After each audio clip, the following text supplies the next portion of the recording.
Well, thank you very much, and thank you for the tremendous work y'all are doing to highlight the real price that communism extracts, the lives that are destroyed by tyranny and oppression. And I want to encourage you that telling that story, shining light is important. And if you look at China, I believe China is by far the single greatest long-term geopolitical threat to the United States. It is an economic threat, it's a military threat. But it is also, I believe, far weaker than it appears.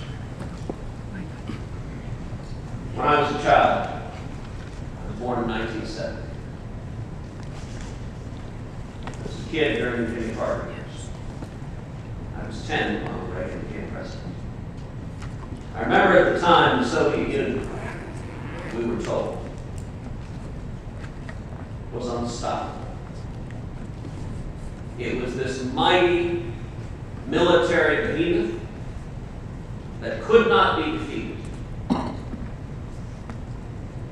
indeed, President Carter told us instead that we should settle into malaise and put sweaters on.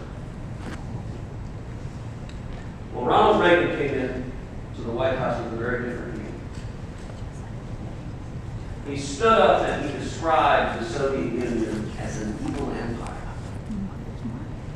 And all of the intelligentsia in this town, they gasped. Such things were not fit to be said in public. Reagan went on to say that Marxism-Leninism will end up on the ash heap of history. And all of the lions of the foreign policy establishment said, what an ignorant Philistine to say such things. Does he not understand nuance and sophistication? Does he not understand the subtlety of détente? Which I think, by the way, is French for surrender. And then Reagan stood before the Brandenburg Gate. And he uttered the most important words uttered by any leader in modern times. He said, Mr. Gorbachev, tear down this wall. Those words echoed throughout history. Several years ago, I had the opportunity to visit the Tom Sharansky, the famed Soviet dissident. He and I talked in Jerusalem. He described how in the Soviet gulags, the prisoners would pass from cell to cell notes.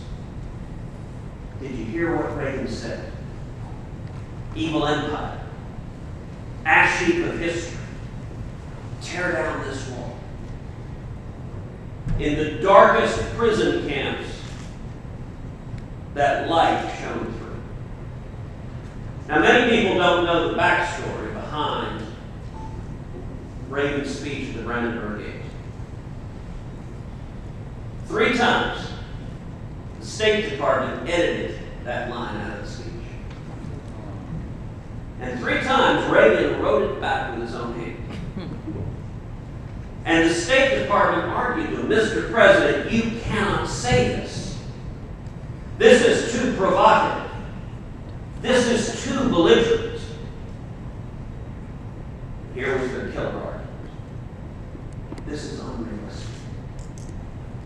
Mr. President, we need to accept and recognize the Berlin Wall will stand forever. So you cannot call for it to be torn down. This summer, Heidi and I took our girls to Europe. First time the girls had been. We went to Berlin. We stood on the spot where Ronald Reagan gave that speech. Less than 3 years later, that wall, that symbol of tyranny and oppression that embodied the Iron Curtain that had descended on Europe, that wall was torn to the ground, and importantly, it wasn't torn down by American tanks. It wasn't leveled by American missiles. Instead, it was destroyed by the power of truth and sunlight. and the Soviet Union came collapsing. Now, why am I talking about the Soviets in a forum on China? Because when the Soviet Union was seen as so mighty, too many people didn't realize the fragility inherent in that system.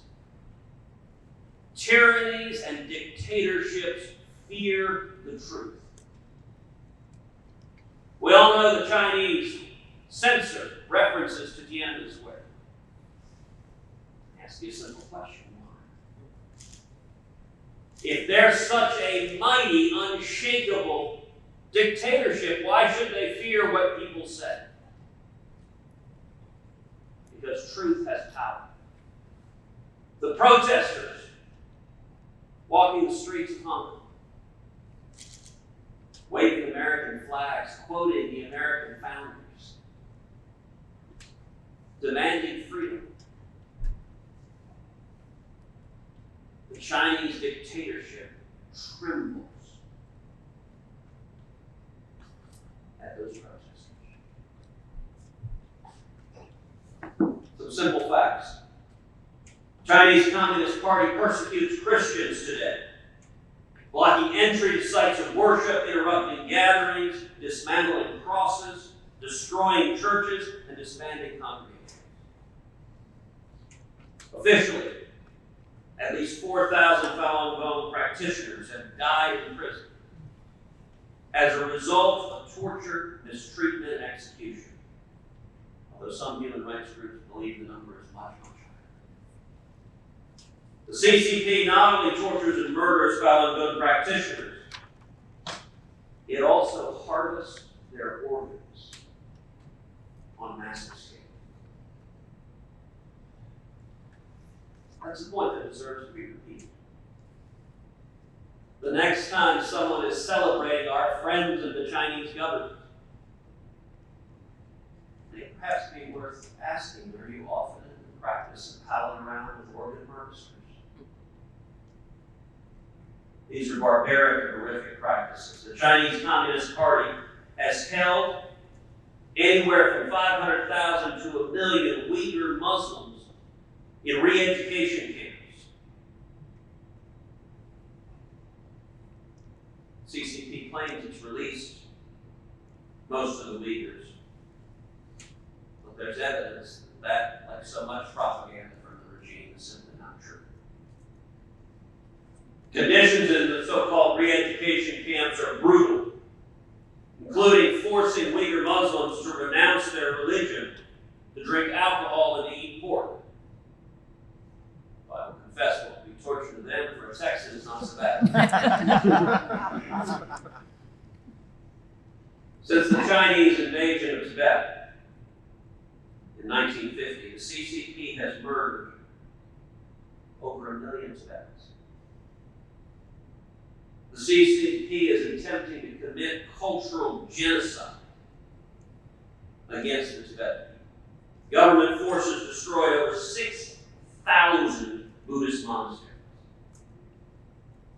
and abducted the Panchen Lama, who was the Dalai Lama's spiritual successor. Since 2009, 152 Tibetans have set themselves on fire to protest Chinese occupation. The oppression is real. Let me tell you, at the same time, the fear the regime has to that oppression being exposed is real as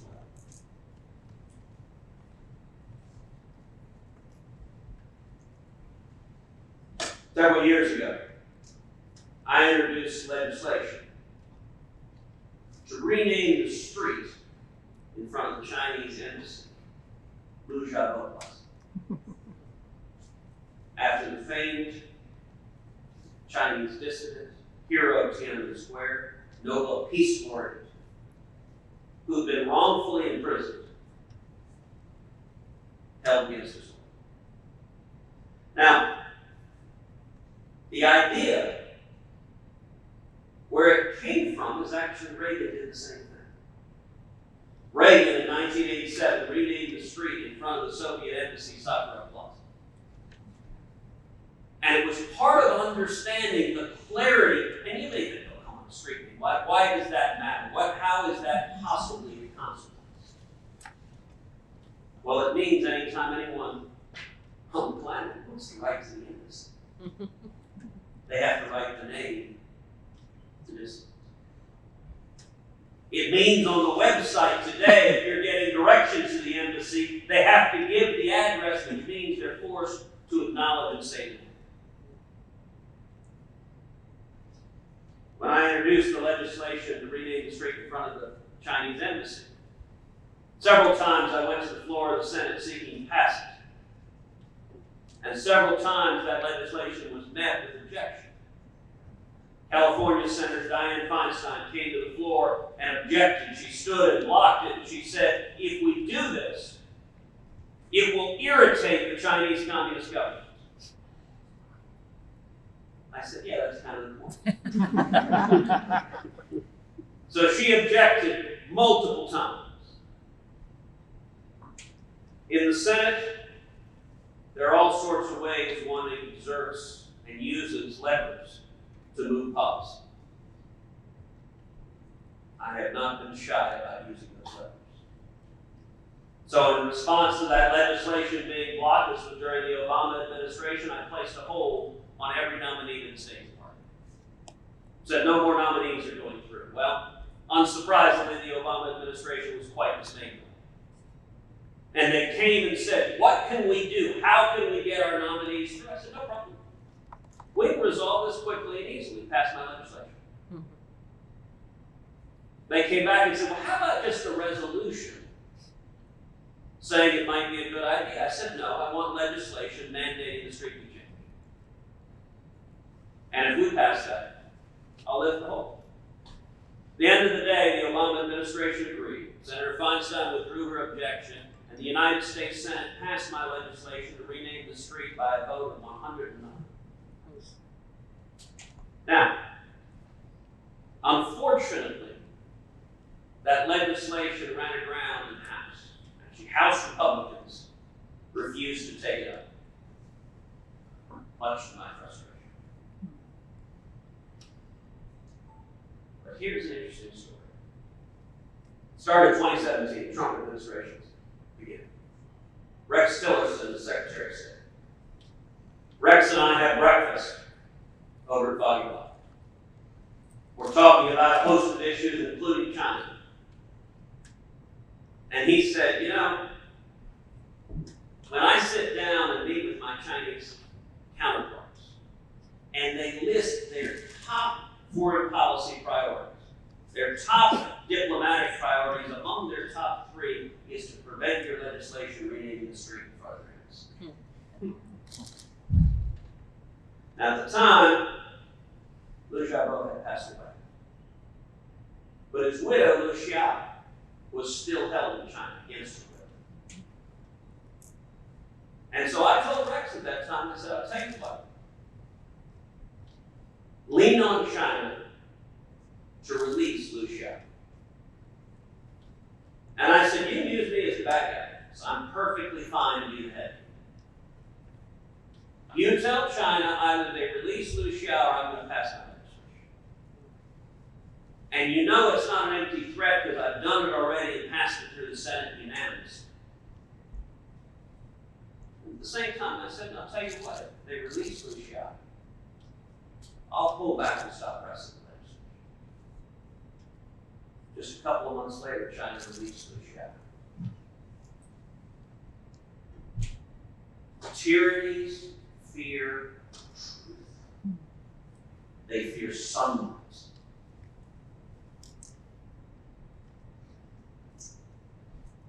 And just like the State Department said of the Berlin Wall, it is unrealistic to ever imagine it might be torn down. So today you hear learned foreign policy graybeards. Many of the same graybeards who were speaking up about the Soviets, I wonder, were their beards ever not gray? Saying The Chinese economy, the Chinese military, they cannot be stopped. Well, they were wrong then, and they're wrong now. What you're doing is important.